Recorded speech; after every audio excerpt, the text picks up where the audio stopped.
Hello, in this video I want to show you how to start a delicate program in Electrolux TimeCare 500. To do this, first we'll need to pick the delicate mode, which is located right here. Then we can change the temperature, adjust the rotation speed, manage the time, and there's also those four buttons. First one is pre-wash that we cannot actually activate for that mode. Then there's the delayed start. You can set a different amount of hours when the program should begin after we click on start. Easier ironing, not available, and the extra rinse that we can actually activate or deactivate.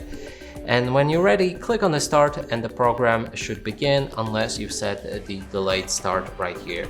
And that's it for this video. Hope you like it. Please consider subscribing to our channel, leave a like and a comment below.